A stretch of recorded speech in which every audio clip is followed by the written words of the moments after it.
मेरा जो new year resolution है ना, मैं आपके साथ शेयर करती हूँ, वो है खूबसूरत दिखना। तो खूबसूरत दिखने के लिए ज़ाहिर है मुझे स्किन केयर के लिए थोड़ी सी एफर्ट करनी पड़ेगी और अपनी जिल्द का ख्याल रखने के लिए कि वो ज़्यादा ग्लो करे, जाज़िब नज़र दिखे, इसके लिए मुझे उसका ख्याल रखना पड़ेगा। और बहुत सारे लोग हैं जो पानी नहीं पीते और क्लिनजिंग तो करते ही नहीं है। ख़वातीन है बेचारी घरों में बच्चों के साथ इतनी मसरूफ़ रहती हैं, स्टोव के आगे से हटती नहीं है, 6-6 महीने फैशन नहीं लेती हैं। उन सबको मैं कह रही हूँ कि बाजी, आंटी, सब सुन लें, प्लीज़ अपना ख्याल रखें। ज़िंदगी छोटी सी है, बच्चे पल जाते हैं, खाने भी पक जाते हैं। आपकी सेहत अगर अच्छी होगी, आप खूबसूरत दिखेंगे तो लोग आपको अप्रिशिएट करेंगे, आपकी उम्र बढ़ेगी, खून बढ़ेगा। तो इसे ये रेजोल्यूशन आप भी बनाएं। तो इस वक्त स्किन का ख्याल अब मैंने किस तरह रखना है और आपने कैसे रखना है, ये हमने जानना है। इसके लिए हमें skin expert Mudassir doctor Bilal Shams हमारे साथ मौजूद हैं। डॉक्टर साहब बहुत शुक्रिया आपके वक्त का। डॉक्टर साहब सबसे पहले तो आप ये नया साल हो गया है, सर्द मौसम है, लोग ये समझते हैं कि यार इस साल थोड़ा हैंडसम दिखना है, जिम भी ज्वाइन कर लेते हैं, सब कुछ कर लेते हैं, लेकिन जब स्किन देखते हैं तो वो ख़राब हो रही होती है। क्या करना चाहिए इस मौसम में, और ख़ास तौर पर जैसे सहरिश ने कहा खूबसूरत दिखना है तो फिर क्या करना है? Thank you so much for inviting me to this show. बहुत इम्पोर्टेंट सवाल है रिगार्डिंग दिस सीजन और फिर स्किन केयर। खूबसूरत दिखना तो हर मौसम में वैसे होना चाहिए, और से तो वैसे वो ऑन स्क्रीन ज़्यादा रहती हैं, तो सेरिश का डिमांड बिल्कुल वैलिड है। इस मौसम के अंदर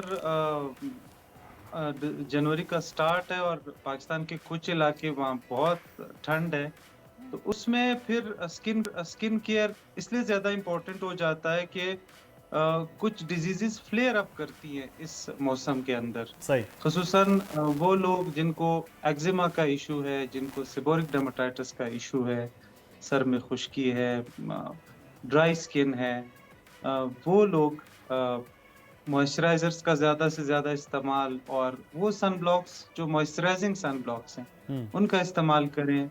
हाथों पैरों को ढांप के रखें, और स्पेशली बच्चे जो है ना, उनमें एटॉपिक डर्मेटाइटिस का इशू ज़्यादा रहता है, तो उनका ख्याल रखना बड़ा ज़रूरी है। तो डॉक्टर बिलाल मुझे ये बताएगा कि हमारी जो स्किन केयर रूटीन है 2024 में वो होनी क्या चाहिए? मतलब हम कितनी बार दिन में अपना फेस वॉश करें, किससे करें? क्योंकि आमतौर पे ख़वातीन साबुन से भी मुंह धो लेती हैं, लेकिन अब कुछ जो ज़रा ज़्यादा कॉन्शियस होती हैं वो फेस वॉश खरीदती हैं।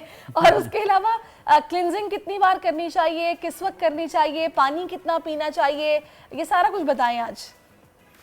जी जी, ये बहुत ज़रूरी सवाल है, इन्हीं के जवाब देने तो मैं आया हूँ आज। बिल्कुल। स्किन केयर रूटीन बेसिकली आपकी स्किन टाइप पे डिपेंड करता है। आपका स्किन टाइप ऑयली होता है, ड्राई होता है, या सेंसिटिव होता है, या नॉर्मल होता है, उस हिसाब से आपने फिर cleansing, face wash, sun block, या फिर कुछ ऐसे इंग्रेडिएंट्स हैं जिसमें रेटिनॉल, नियासिनामाइड और ऐसी चीज़ों का इस्तेमाल करना होता है। तो सन ब्लॉक तो सबके लिए मस्ट है। अब सन ब्लॉक में कई तरह के सन ब्लॉक्स आते हैं। कुछ सन ब्लॉक्स जो है ना वो उसके अंदर टिंटिंग वाला एलिमेंट है। मसलन कुछ ख़वातीन हमें फरमाइश करती हैं कि डॉक्टर साहब ऐसा सन ब्लॉक बता दें जो टिंटेड हो, जिसमें थोड़ा बहुत फाउंडेशन हो। सही। तो उन ख़वातीन के लिए वो इवन अगर इंडोर भी रहना चाहें तो वो it can serve as a foundation, तो हम वो फिर एडवाइस करते हैं। और मेल हजरात वो फिर फरमाइश करते हैं कि डॉक्टर साहब नजर ना आए मूंछों में, कुछ लोग आईब्रोज के अंदर उनका सन ब्लॉक फंस के रह जाता है, और कुछ लोग ये अवॉइड करते हैं कि डॉक्टर साहब लोग कहते हैं कि आपने मेकअप किया हुआ है। सो ऐसे केसेस में फिर हम उनको केमिकल सन ब्लॉक एडवाइस करते हैं जो नजर ना आए। सही। स्पेशली फिर और ऐसे मैं स्किन डॉक्टर टाइप्स साहब जो ऐसे ड्राई मर्दों से स्किन बहुत टाइप, जेलस फील करती हूँ जो अपना इतना ख्याल रखते हैं।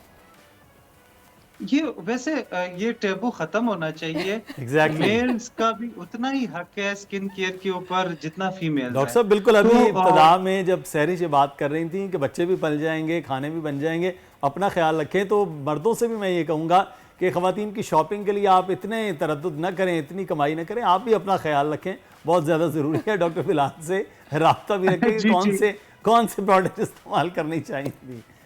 अच्छा, मर्दों के हवाले से जब भी ये बात होती है यार तुम मेकअप कर रहे हो, मतलब वो अगर उसने लोशन भी लगा लिया है तो बड़ा टैबू जैसे आप बात कर रहे हैं, वो बहुत ज्यादा है अभी भी। इवन हम सन ग्लासेस के टैबू से बहुत मुश्किल से निकल आए। बड़े बुरा मनाते थे कि बच्चा क्या कर रहा है, सन ग्लासेस लगा रहा है। सो ये इन चीजों से निकलना बहुत इम्पोर्टेंट है, और मर्दों का इतना ही हक है और जितना ख्वातीन का है। सो कहने का मकसद ये था कि वो इवन मैंने स्टार्ट ली सन ब्लॉक से। अब आपके बाकी रूटीन के अंदर आपके मॉइस्चराइजर शामिल हैं। कुछ लोगों को जिनका ऑयली स्किन है उनको रेटिनॉल का इस्तेमाल करना चाहिए। रेटिनॉल जो है ना, वो रेटिनाइड्स में या विटामिन ए डेरिवेटिव्स में वीकेस्ट रेटिनाइड है। सही। तो उसका इस्तेमाल, उसका भी एक तरीकाकार है कि वो अल्टरनेट नाइट्स पे आप किया करें। आप स्पेशली वो स्मूथ रखता है स्किन को। ये जो केराटिनाइजेशन है, जो स्किन का टेक्सचर है, उसको नॉर्मलाइज करने में बहुत हेल्प करता है, specially acne prone skin, oily skin, उन लोगों के लिए। जो बाकी स्किन टाइप्स है, जो ड्राई स्किन टाइप्स है, उनको मॉइस्चराइजर्स का इस्तेमाल ज़्यादा ज़रूरी है। सो वो लोग जिनका स्किन एक्नी प्रोन है वो फ्रीक्वेंटली वॉश करें, जबकि बाकी लोग जिनका स्किन ड्राई है वो फ्रीक्वेंट वॉश से इज्तनाब करें। वो दिन में 1 या 2 दफ़ा ज़्यादा से ज़्यादा कर सकते हैं। सही जी। अच्छा डॉक्टर साहब, एक इस वक्त 2024 में जहाँ सैरिश कह रही थी खूबसूरत होने का, जवान रहने का भी लोगों को बहुत ज़्यादा शौक है, तो ये anti ageing cream, anti wrinkles cream, इस तरह का बहुत ज़्यादा इस्तेमाल शुरू हो गया है। तो क्या ये किसी ख़ास एज में शुरू होना चाहिए या इसका कोई फ़ायदा नहीं है? बहुत इम्पोर्टेंट सवाल है।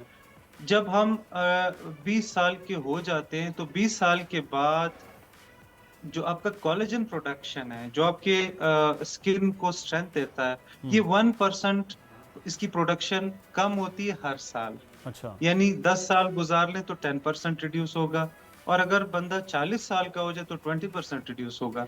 सो हमें फिर अपने स्किन केयर का, हमें जवान रहने का ख्याल रखना पड़ता है। स्पेशली आप यूं कह ले कि 30 के बाद तो ज्यादा इंपॉर्टेंट है, क्योंकि डिक्लाइन शुरू हो जाता बस है। मुदस्सिर फिर आप शुरू कर दें इस्तेमाल। डॉक्टर मैं- साहब सही मैं- कह रही हूँ? डॉक्टर साहब कह रहे हैं 40 के बाद, तो मैं ये सुन रहा हूँ गौर से। जी जी, मैं तो कहता हूँ कि ageing starts even after 20 years of age. सही। कभी कभार ये प्रीमेच्योर भी हो जाती है, तो 20 के बाद जो है ना वो कोलेजन प्रोडक्शन कम हो जाता है। अच्छा। उसमें सबसे इम्पोर्टेंट जो बात आजकल आप देख रहे हैं ना, ये कोलेजन के कैप्सूल्स आ रहे हैं, ड्रिंक्स आ रहे हैं कोलेजन Exactly. के, इस पे बात करना बड़ा इम्पोर्टेंट है। अच्छा, कोलेजन बेसिकली प्रोड्यूस होता है आपकी स्किन के अंदर, फाइब्रोब्लास्ट्स हैं, वो खुलिए जो कोलेजन खुद ही प्रोड्यूस करते हैं। ये आपके नेचुरली, आप यूं समझ लो कि फैक्ट्रीज हैं आपकी स्किन के अंदर कोलेजन प्रोडक्शन के। सो इसके लिए इम्पोर्टेंट ये कि आप इंडक्शन थेरापीज पे जाएं, यानी कि आप साल के अंदर जिनको एजिंग ज्यादा तेजी से हो रही होती है, वो कोलेजन इंडक्शन इस तरीके से कर सकते हैं कि वो कुछ radio frequency micro needling devices हैं। मुस्तनद डर्मेटोलॉजिस्ट के पास जाके वो क्या करती है कि वो आपके स्किन को इंजरी इंड्यूस करती है। कभी आपने देखा होगा ये जो बर्न के पेशेंट, सिवियर बर्न, जी। आपने देखा होगा उनकी स्किन रिप्लेस हो जाती है एक सख्त रबड़ जैसे गोश्त से। वो रबड़ जैसा गोश्त बेसिकली ये फाइब्रस टिश्यू है, यानी ये कोलेजन का एक बंडल है। सही। यानी जितना आप इंजरी स्किन को दोगे उतना स्ट्रांगली कोलेजन बिल्कुल आप सही बनेगा। कह रही हैं डॉक्टर साहब। इसके लिए मुस्तरद डॉक्टर के पास जाना बहुत ज़रूरी है, बजाय इसके कि आप गली मोहल्लों के पार्लर्स में या फिर ऐसे एस्थेटिक क्लिनिक्स में जाएं कि जहां पे आपको बजाय फ़ायदा होने के उल्टा नुकसान हो जाए। इसका हमें ख़ास ख्याल रखना होगा। बहुत शुक्रिया आपका डॉक्टर बिलाल शम्स। सब्सक्राइब करें और बेल दबाएं ताकि कोई खबर रह न जाए।